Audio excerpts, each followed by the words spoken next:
Hey guys, it's Kay. I hope you're all well. So today we're taking a look at the new OLED Nintendo Switch, which came out sometime towards the end of 2021. Now this latest version is similar to the first gen model from 2017, as it can be connected to your TV, used handheld, or even just be played there right on your desktop. And we still get the awesome HD Rumble Joy-Cons along with the USB charging. Now updates in this new version include more internal storage from 32GB to a huge 64GB, and a bigger, wider desktop stand, and a LAN port on the back, and an impressive 7-inch OLED screen. Now this is the box it comes in, and it's nice and compact. Anyway, you can see I've stuck with the classic neon version, but you can now also get it in white. Now I've been a fan of portable gaming since the Sony PlayStation Portable days, so I'm really excited to see how things have progressed since those early days with this new Wii console. Now in this video, we're going to see what we get in the box and check out the specs and features. Okay, taking a look inside, we can see we've got the Wii itself, which we'll take a look at later. We've got the neon Joy-Cons, which haven't changed from the previous version. So if you've got the old versions, they should work on this new Wii. We get the instructions and user manual. And of course we get the docking station, which is how we're going to connect the Wii to your TV. You also get a HDMI cable to connect the docking station to your TV, and these are the Joy-Con grips and straps. These will give you extra buttons on the side if you use them with the Joy-Cons. We've got a power plug and cable with a USB connector, and it will work by connecting it into the dock or directly into the Switch. You also get this Joy-Con grip for a more console-like gaming experience. You just slot in the Joy-Cons on the sides.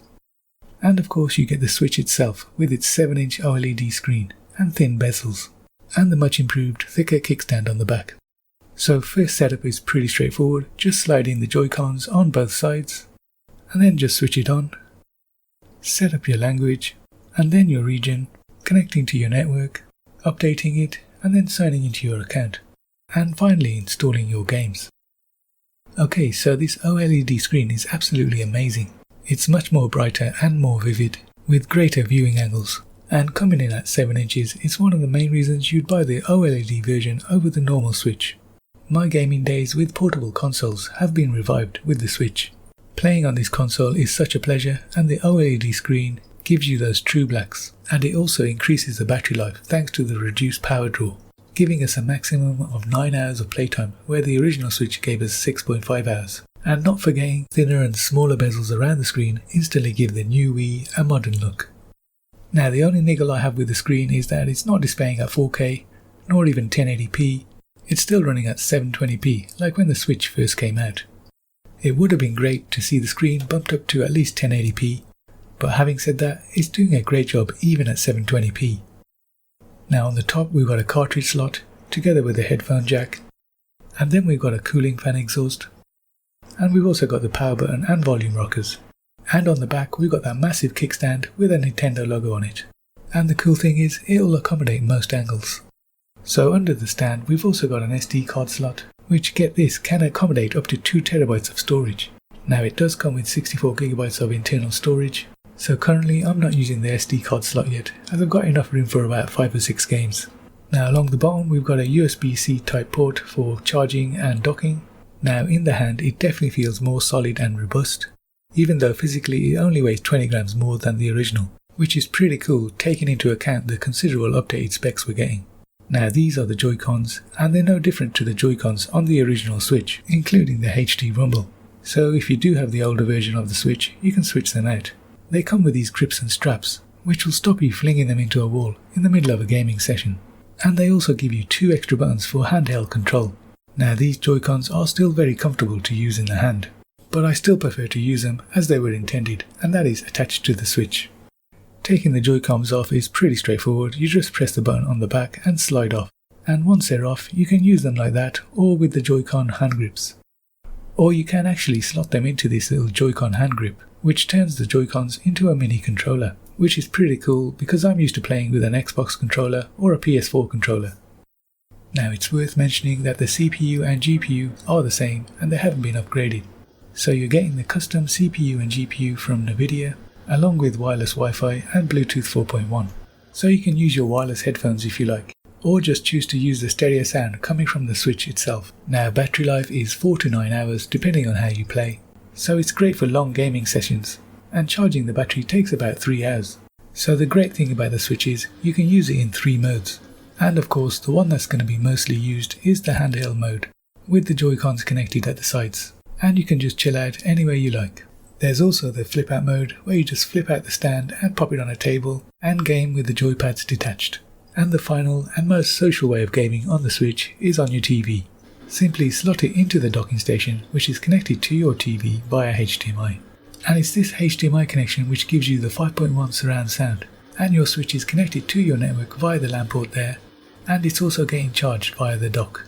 And the advantage of playing like this is that you're now playing at a resolution of 1080p on your 4K TV, which isn't ideal, but it's better than 720p.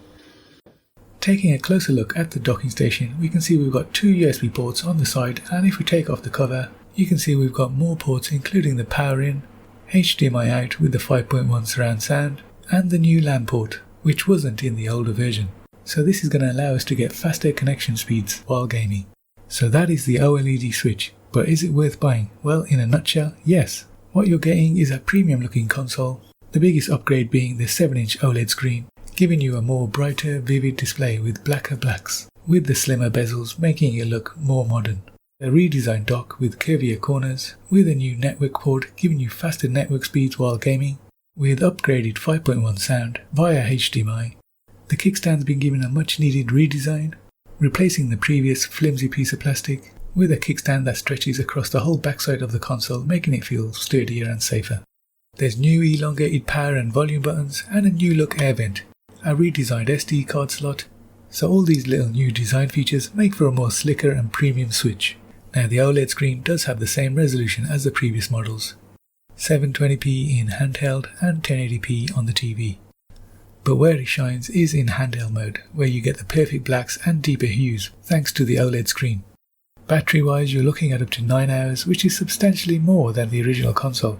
And not forgetting the upgraded storage of 64GB, together with a new audio upgrade of 5.1 surround sound, makes this a pretty tempting package. Now if you have already got the older version of the Switch, then the upgrade decision is really up to you. Personally, I think it's well worth it.